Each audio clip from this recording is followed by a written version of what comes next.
Welcome back to the deep dive. You know, that story that kind of blew up online, the waitress and the celebrity, the tip that everyone was talking about, we're diving into that today. And you're not alone in wanting more than just like the headlines. Yeah, it is interesting how a seemingly simple act of kindness can spark such a huge debate. It's almost like this story became a Rorschach test, with everyone just projecting their own beliefs onto it. Okay, so let's rewind back to the moment that this whole thing went viral. Picture a handwritten note shared on social media, and it details this incredible act of generosity. A four-figure tip left for a waitress by none other than Barron Trump. Right off the bat, you have this clash of narratives. You've got the classic feel-good story of someone doing something kind, but then you have this added layer of like Barron Trump's identity, and that just instantly injects a level of scrutiny and, skepticism. That's like people were struggling to reconcile the act with the person, you Yeah. know. Did his family's wealth somehow negate the genuineness of the gesture?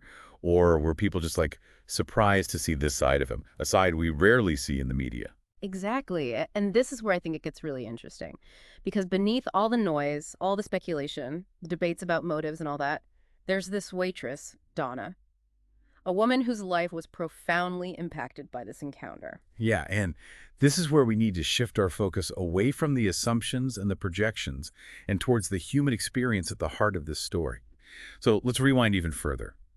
Imagine you're Donna, working a typical day at the cafe, just going through the motions. Yeah, the sources kind of paint this picture of someone who's not just physically tired, but like emotionally drained too. She's dealing with financial stress, feeling invisible, like she's just another cog in the machine of daily life.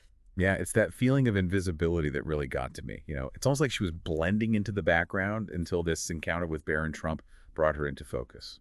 And that, I think, is why the note resonated so deeply with people. It wasn't just about the money, it was about the words. Your kindness and hard work don't go unnoticed. In a world where so many people feel unseen, unheard, those words were just this powerful affirmation. It was like he was saying, I see you, Donna. I recognize your struggle. And that's like a deeply human need, isn't it? To be seen, to be acknowledged, to know that you matter. Absolutely. And I think that's what elevates the story beyond just another viral moment. It taps into something fundamental about the human experience, the need for connection, the longing for recognition. Okay, so we have Donna feeling invisible, going through the motions, and then in walks Barron Trump. Can you imagine what must have been going through her mind? Yeah, I mean, the sources don't really go into detail about her initial reaction, but it's probably safe to assume she was a little surprised, right? Here's this young man whose life is constantly under a microscope, choosing to just sit in this quiet cafe. It's almost like he was seeking a moment of normalcy, a break from the pressures of his life. And in doing so, he inadvertently provided that same sense of connection for Donna. That's a really good point. It's like their paths crossed at this like really specific moment, and they were each seeking something, maybe unknowingly, that the other person could actually provide. And this is where the story takes this fascinating turn. Because Barron doesn't just leave a tip, right? He leaves a note. And it's in those words that we start to see the depth of his gesture. Yeah, the note is almost like a glimpse into his own experiences, his own understanding of hardship. He writes, "My family has been where you are." It's a subtle acknowledgement that even with wealth and privilege, there are these shared human experiences, shared struggles. That line really stood out to me. It's like he's saying, I see you not just as a waitress, but as someone who has faced adversity. And I want you to know that you're not alone. It's a powerful message, and one that speaks to the universality of human experience. So we have this quiet encounter in a cafe, this exchange of kindness that, unbeknownst to Donna and Barron, would soon become like this national conversation. What happened next? How did this private moment explode onto the public stage? Well, someone at the cafe snapped a quick picture of the note and, shared it online, and from there, it just spread like wildfire. Suddenly, Donna's private moment, this really personal thing, was out there for the whole world to see. Yeah, it's crazy how quickly these things can go viral.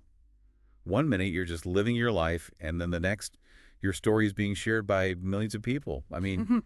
it makes you think about all the ethical stuff, you Well, know? absolutely. Because, on the one hand, you've got this heartwarming story. But then on the other hand, you have to think about privacy and consent and all the potential consequences of turning someone's personal experience into this big public thing. Right. It's like, is it okay to celebrate kindness if it means crossing those boundaries? Did Donna even want this kind of attention? Did she agree to have her story her struggles shared with everyone. Yeah, and those are definitely questions that people weren't really thinking about when the story first went viral. Everyone was just caught up in the emotion, Yeah. the feel-good aspect of it all. But as the story started to gain traction, those concerns definitely started to come up. I see. So how did Donna react to this sudden wave of attention? I can only imagine how overwhelming it must have been. Well, the sources say her initial reaction was just shock and disbelief. She kind of retreated from the public eye, trying to make sense of it all. It's like she got caught in a whirlwind, something she never asked for. Right. On the one hand, you have this incredible act of generosity that's changed your life. But on the other, you have this feeling of your privacy being violated, your story being told without your permission. Exactly. And that's where I think you really see Donna's strength coming through, Yeah. because instead of shutting down, she chose to take control of the narrative. Wow, that's a really powerful move. Yeah. It would have been so easy to get lost in all the noise, to become a passive character in this story that was growing so Oh, fast. for sure. But she didn't let that happen. She used her voice to shape the conversation. And she did that by agreeing to a televised interview, but with some very clear conditions. Okay, tell me about that. What were her conditions? What message did she want to get across? Well, she was very clear that she didn't want to focus on the money or the attention. She wanted to talk about the message of the note, the power of kindness, and the importance of seeing each other, really seeing each other. Yeah, it's like she was saying, okay, this happened to me, but it's not about me. It's about something bigger, something more important. Exactly. She saw this as a chance to use her platform to start a conversation about empathy, about how even small gestures can make a huge difference, and about the need for connection in a world that can feel pretty isolating. So she sits down for this interview, knowing that millions of people are watching, and she focuses on kindness. That takes a lot of courage. So what was the public's reaction? Well, from what the sources say, the interview was a big turning point in the story. People were really touched by her sincerity, her authenticity. They saw a woman who was genuinely moved by the act of kindness, but also wanted to use her experience to inspire others. It sounds like she shifted the focus away from the sensationalism and back to the human element. Yeah. It wasn't about the money. It was about the message. Exactly. And that message really resonated with people. It reminded them that we all have the power to make a difference in each other's lives, even in small ways.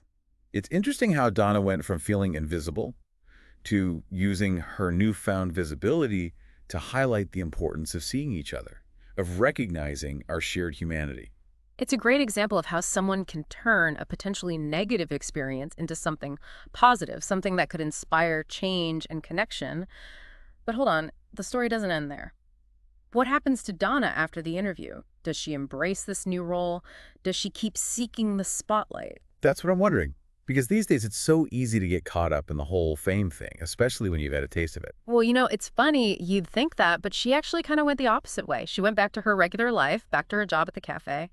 It seems like she didn't want any more publicity after that. Wow, that's kind of surprising. Yeah. I guess it shows that she was more focused on the message itself, not all the fame and stuff. Yeah, it makes you wonder what was going through her head. Maybe she just felt like she'd said what she needed to say? Or maybe she just valued her privacy too much to stay in the spotlight. Yeah, it's a good reminder that not everyone wants that kind of attention. It takes strength to step back from that. That it really makes you think about viral fame, right? It's often so fleeting, like a flash in the pan. But Donna's story, it still gets shared online all the time. People still talk about that note and what it means for kindness. So even though Donna stepped back, her story still has an impact. It's still out there. That's the power of stories, right? They can become bigger than the people in them and connect with something universal. Donna's story became this symbol of hope, a reminder that small acts can make a big difference. That's true. But what about Barron Trump? I mean, we've talked a lot about Donna, but he's part of this story too. Do we know how this whole thing might have affected him? Oh, that's a good point. It's easy to focus on the person who receives the kindness, but the giver is also changed by it. The sources don't really say anything directly about Barron's perspective, but we can think about it, right? Yeah, okay. What might have motivated him to do something like that? I mean, leaving the tip is one thing, but that note was really something else. I know, right? Maybe he saw a little bit of himself in Donna, that line in the note, "My family has been where you are." It makes you wonder if he recognized those struggles, that feeling of being invisible, even with all the privilege he has. It could have been a moment of empathy, Mm-hmm. a connection because they understood each other. And maybe it was also his way of pushing back against all the expectations and stuff that people put on him. That's an interesting thought, that this act of kindness, maybe it was his way of showing who he really is, showing his values, separate from his family and all that. So it's not just Donna's story. It's about how anyone can change, even someone we might think is completely different from us. It reminds us that we all have our own stories, things we're going through that other people might not see. And sometimes these unexpected encounters can create the strongest connections. This deep dive has taken us way beyond the headlines and all the hype. We've talked about kindness, empathy, privacy, the whole fame thing, and how powerful stories can be. But before we go, what's the one thing you want our listeners to take away from all this? I think the most important thing is that even in a world that feels divided and crazy sometimes, small acts of kindness can make a real difference. They can bring us together, inspire us, and remind us that we're all human. Donna's story shows us that. And I think it's a call for all of us to look for those moments where we can create our own ripples of hope. That's a great way to put it. So to everyone listening, as you go about your day, think about Donna and Baron. Remember that you can choose to see people, to acknowledge them, and to be kind. You never know what kind of impact you might have.